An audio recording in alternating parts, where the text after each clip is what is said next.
And welcome back to Livingston Parish News Weekly Show, a podcast brought to you by the Livingston Parish News. My name is McHugh David, publisher and editor of the news, and we're here today for group therapy, the one time a week where I get to sit down with these two wonderful gentlemen, and we talk about what's going on in Livingston Parish. And we're going to let them introduce themselves real quick. We're going to start with the gentleman on my eeny, meeny, miny, mo right. Yeah, this is David Gray, news writer, photographer with the Livingston Parish News. And on the left. Hey, this is Rob DeArmond, sports editor with the Livingston Parish News. All right, let's jump into it. My goodness, Rob, I got you all jacked up today. That's good, though, man. Yeah. So, lots to talk about today. First and foremost, let's just jump into playoff basketball because that's the talk of what's going on right now. Not a whole lot of teams left. Well, on the girls' side, we're getting into semifinal competition. I believe there's a game tonight and a game tomorrow. That is correct. And winners go to Saturday for championship. It's championship Saturday. Yes. We got to come up with a better name for Saturday championships. Anyway, so let's start with the boys because there's only one team left. That's Walker. Who did they beat last, and where are they going? Well, they picked up a win over West Monroe, 66-56. Warren Young had 30 points for them. Looks like they're kind of on a roll here. They're going to be at home. They're going to be playing East St. John on Friday at 6:30.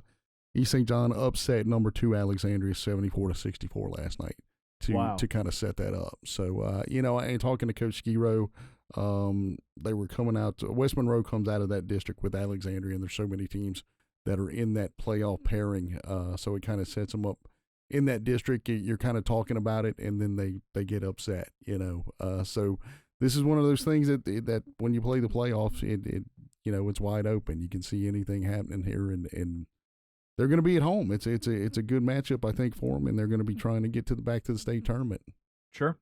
So getting into the other side, Walker girls are one of the teams, and That's then correct. The other team is Albany. So Right. Again, tell us who they beat and who they're looking to beat in the semifinal round. Albany will be playing Wassman tonight. They picked up a win over Mansfield to get here. Talked to Coach DeRouche yesterday, and there's no seniors on Albany's team. So I said, Stacy, do they realize what they're doing right now? And she said that's a good question, but at the same time, she said they're kind of relaxed and really, focused on what they're doing. It's not really that they're a really close-knit team. They do things on and off the court, which has made the transition and kind of helping them grow part of the deal and getting them ready for this. For me, it's playing in the UC. If you've never been there, sometimes it can kind of take over. But she said they were able to practice at Walker to kind of simulate some of that yesterday. And but when I called her, they were out at a team lunch at Sombreros in Walker, so they were having a little team bonding before. So it should be interesting. It always is. It should be a good crowd, And then you got Walker girls are going to be playing Ponchatoula tomorrow night, which also should lend itself to a good crowd. It's kind of the same thing. I talked with Coach Arnold this morning a little bit about where their team is and what they've been through. They've got 3 seniors, so it kind of lends itself to saying, okay, they're still young too, but they've been together so long, you forget that you've only got 3 seniors on that team. And it's kind of the same thing for them. He said, I said, do they realize what they're doing as well? And he said it takes a lot to kind of get them rattled. As evidence, they got down. That's the most I'd seen him trail all year. Got down double digits to West Monroe, and they're able to come back at home.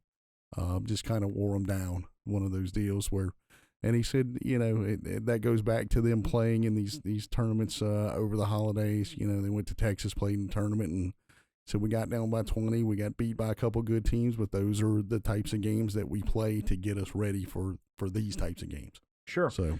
And it's going to be interesting to see, man, I'm dating myself here. About 6 years ago, they played in Burton in Lake Charles. They played Ponchatoula for the state championship. Right, correct. Came out very flat. So it's going to be interesting to see, it's interesting to hear him talk about that specifically, that they can face adversity and he doesn't expect them to be that way this time. I think the gravitas of the situation kind of got to him. I also asked him the same thing about playing on the court. He said that he doesn't really consider that, a factor. I mean, but I've seen so many teams play there at the University Center in that situation first time they get on that floor, it's like they've never seen a basketball court at all, just because of the depth and the dimensions. It's a little bit different from playing in your gym that you're used to. But Coach Arnold said that he's not factoring that into the equation. Sure. So it'll be interesting to see how they do. Real quick, you had a Holden softball announcement. Oh yeah, we went. I covered Monday. Coach Lindsey Bowers came back to. She got a job in Texas, if you guys remember right. She left during the summer after they won the state championship. Got her job there, and she came back to help hand out the championship rings for the softball team on Monday before their game, and then they proceeded to go beat. I think it was Southside. They played 16-6. Taylor Douglas hit 3 home runs. She had a solo shot to lead off the game, and then a grand slam later on in the inning. And then her next at bat was another solo shot. Wow, pretty good day. Yeah, pretty good day. Pretty good day at the plate. All right, well, thank you, sir. We're going to jump over to Mr. Sure. David James Gray here. First and foremost, school board. Well, not school board. Livingston Parish Public Schools Superintendent Joe Murphy had a unanimous agreement to extend his contract. Yes, school board did that, yeah. Tell us a little bit about it. Yeah, that was at the most recent meeting. It was unanimous for Mr. Murphy, who came on as superintendent at the end of the 2018-2019 school year. He replaced Rick Wenzel after he retired. And so this was basically the most that the school board could offer Mr. Murphy, because state law doesn't allow school boards to extend a superintendent's contract for more than 2 years into the next school board's term, and elections are up for the school board this fall. So the most that they could offer him was a 2-year extension. So his new contract runs through June of 2024, and yeah, I mean, Mr. Murphy's he's basically served as in every capacity in the school system. He's been a teacher, coach, administrator, assistant superintendent, now superintendent. He's there's been a lot that's been done since he's taken over as superintendent, and I mean, we all know that he's kind of been the one who, even when he was in the assistant role, he was kind of leading the charge on the rebuilding of the Southside schools and Denham Elementary. And Denham Elementary had their big ribbon cutting a few weeks ago, and then Southside construction is going on. So, it just seemed kind of natural for them to want to keep Mr. Murphy around a little bit longer. So that's basically, that was basically the story with that. Sure. And he'll be in the booth with you and I this afternoon to talk about the $5 million renewal for, I believe it's construction and updates. Yes, correct? it's the only district-wide revenue source for construction projects in the Livingston Parish school system, and it gets and we'll get into it more later, but it gets around a little over $3 million a year. That brings in, for, like I said, all the construction projects. The only dedicated source of revenue for anytime stuff needs to be done at the schools. Sure. So again, he'll be in here this afternoon to talk about that in a little more depth, and we will be releasing that probably tomorrow. Mm-hmm. So also coming in tomorrow, which we'll probably release Friday, is Mr. Joe Max Shoemate, who is the Ward 2, Ward 7, and Denham Springs City Marshal. They're running a traffic citation amnesty program through their court system. Denham Springs has its own municipal court system.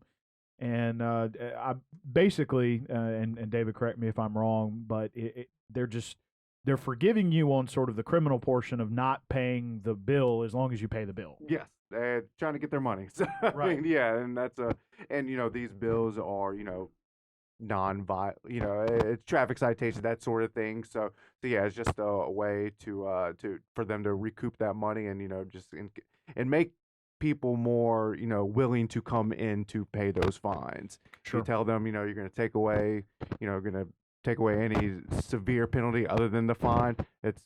You have a better chance of getting people to come in. Sure, I get that. So sticking in the Denham Springs area real quick, it's been very interesting to see.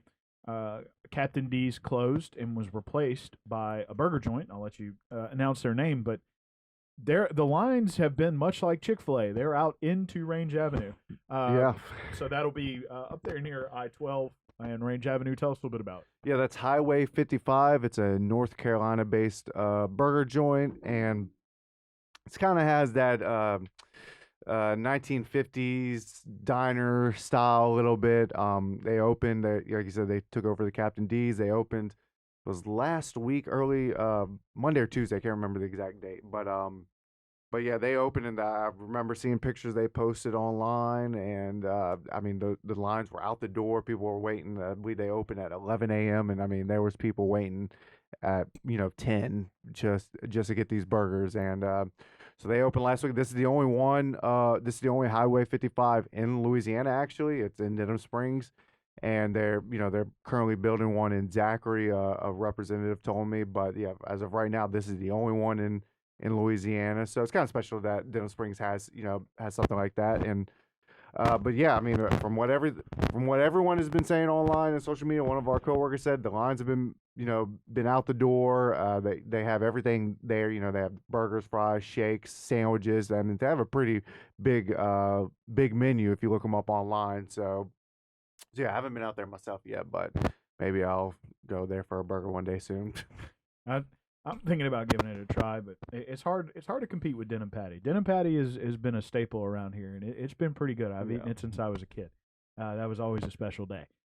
I am a fat kid, so sneaking this one in on you. But an interesting headline we had: COVID hospitalizations. COVID. It appears to be waning finally.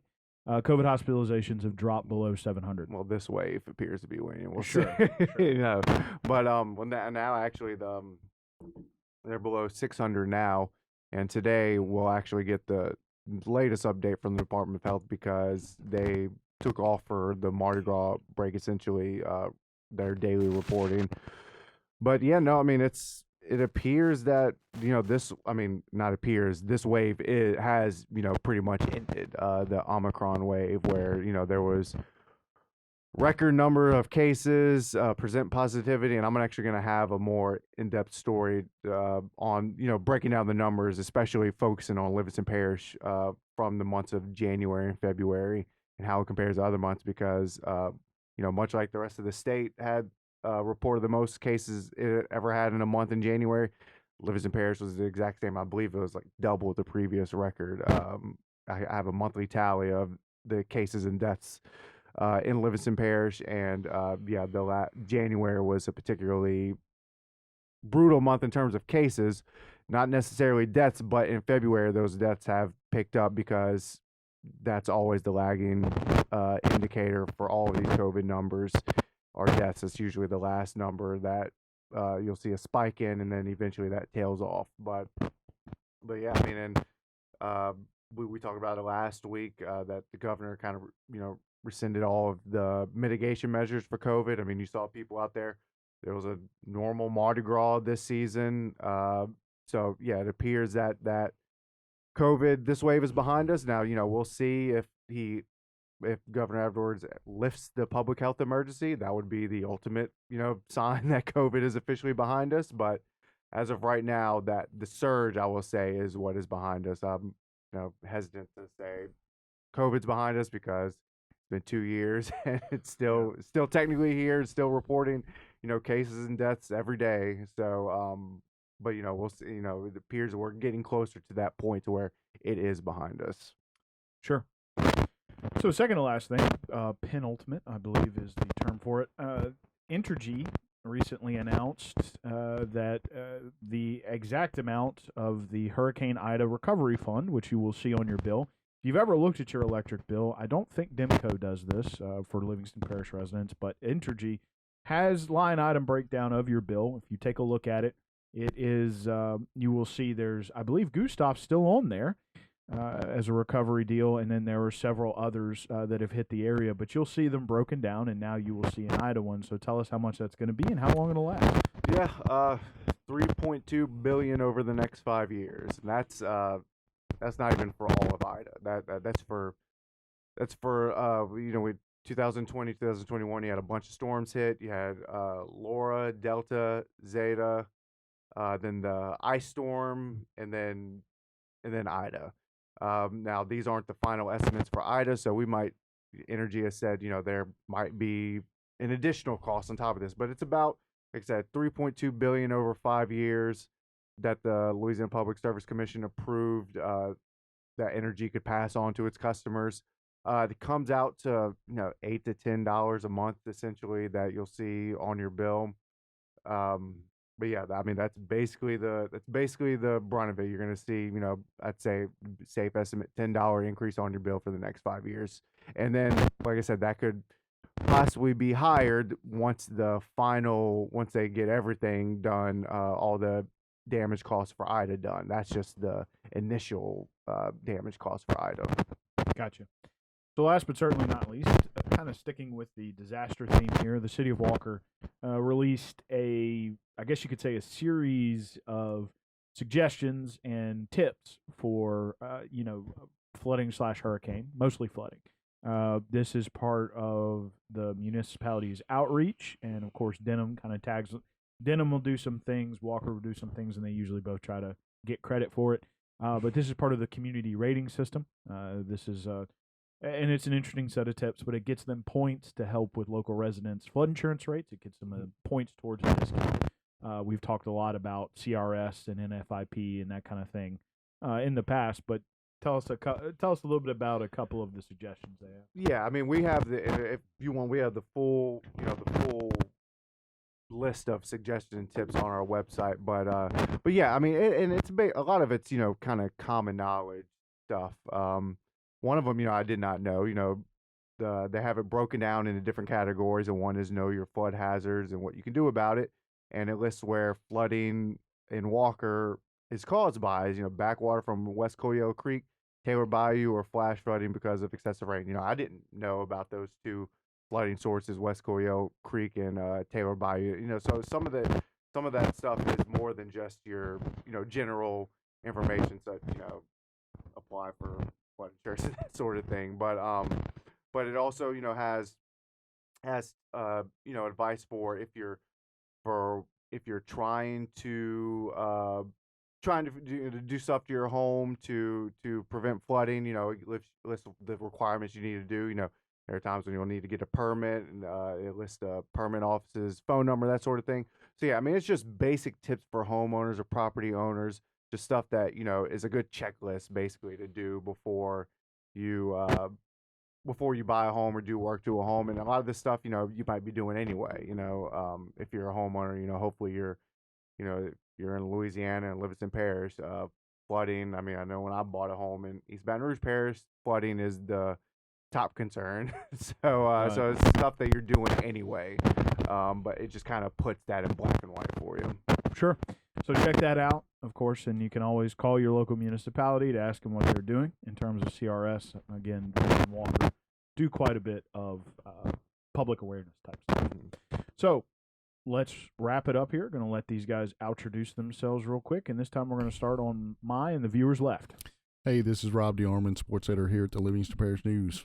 And this is David Gray, news writer, photographer with the Livingston Parish News. And my name is McHugh David, publisher and editor of the news. Appreciate you guys out there joining us today. This is the Livingston Parish News weekly show special edition called Group Therapy. It's when I sit down with these gentlemen. We talk about what's going on in Livingston Parish. A reminder that we will be sitting down with Superintendent Joe Murphy this afternoon to talk about that millage. And we'll be sitting down with Ward 2, 7, and Denham Springs City Marshal Joe Max Shoemate tomorrow morning to talk about that amnesty program. We promise you will not get arrested if you come in and pay your bill. Once again, the news is on Facebook, Twitter, LinkedIn, Instagram, and YouTube. We are once a week in print on Thursdays at $7 a month to get that in your mailbox. And we're also online, www.livingstonparishnews.com. We appreciate you joining us one last time. We hope you have a great day, and we'll see you next time.